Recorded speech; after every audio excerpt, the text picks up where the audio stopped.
Hello everyone, welcome to Michael's Vlog in the Philippines, doing another video. And I got my LED light here shining bright in my face. I hope you guys appreciate the little bit of extra quality it brings by adding some lighting. It's not perfect, it's just me trying to see if it's worth my time and energy setting it up. But today's topic is the power of having a team. And I'm speaking specifically about this from a business perspective. Now, for a very long time, I tried to do everything solo, meaning doing every project that I ever had with a client on my own. And it came a breaking point where, as my business was growing, I could not handle the workload.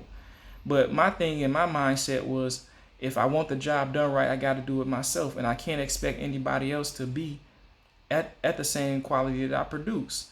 And although there's some truth to that to a certain extent, at the same time, people have what is called a comparative advantage versus my absolute advantage. So, yes, an absolute advantage means that, you know, if I do it myself, I'm going to be able to produce the better quality because of my experience.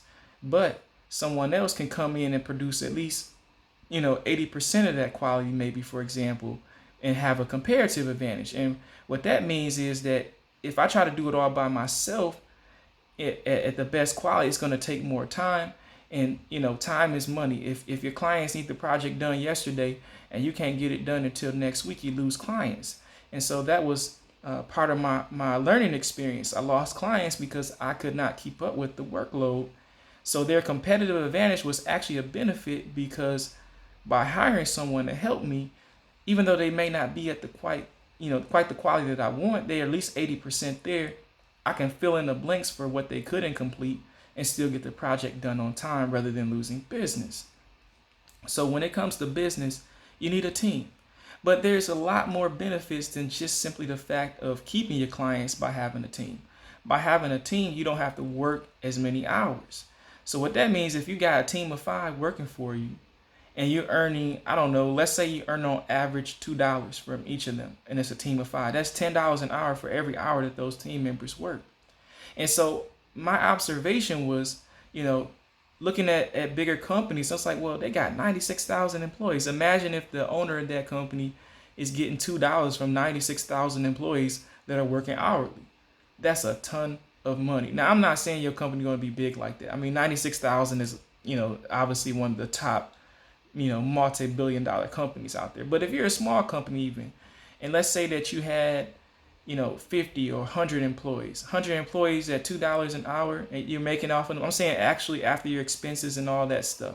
All your operating expenses, the cost of hiring them. If you're averaging $2 an hour and you have 100 employees, you're making $200 an hour off of those employees that you have. So there's a lot of power in that. And if you're making that kind of cash and your business runs itself, then you understand the power of having a team. So I really learned very quickly from observation and looking at bigger companies that when you start to bring in contractors, that's when you really start to experience freedom. And if you're in the process of building a business, and you're at that point that I was at one point where, your business is growing, you're getting new clients and you're excited, but you can't keep up with the workload, you need to have a business plan in place to help you solve that problem. And I had to learn the hard way. So don't be like me and learn the hard way and lose clients. And I mean good paying clients too, by the way. Don't make the same mistakes that I made. I'm trying to share this wisdom with you so you can be smarter. But there's benefits of being obviously a contractor or an employee as well. By being a contractor and employee, you don't have to deal with the stress of being on the phone with the client, trying to close the deal, trying to figure out, how they communicate. There's a lot of things and stress that you go through doing the sales part of your business. So if you don't like doing those type of things and you just want to be a contractor or employee, then obviously stay on that side of the field.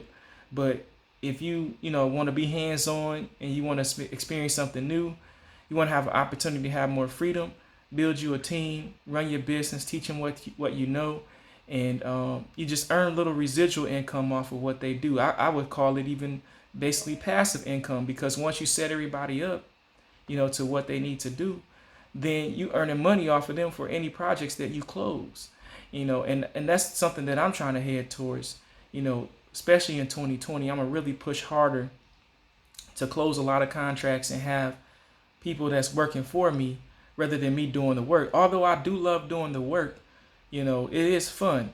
But at the same time, I want to build my business the smartest way that I can. And I think if you're smart, you're going to learn from other big companies. Hey, they hiring people. These big multi-billion-dollar companies are hiring people. Why? Because they know that they cannot do everything at 100% capacity by themselves. So they have to hire people. There's no I in team. You got to build your business with the smartest people that can build your business up and take it forward. And that's really what it all comes down to at the end of the day. So I hope you guys enjoyed this business wisdom that I'm dropping on you.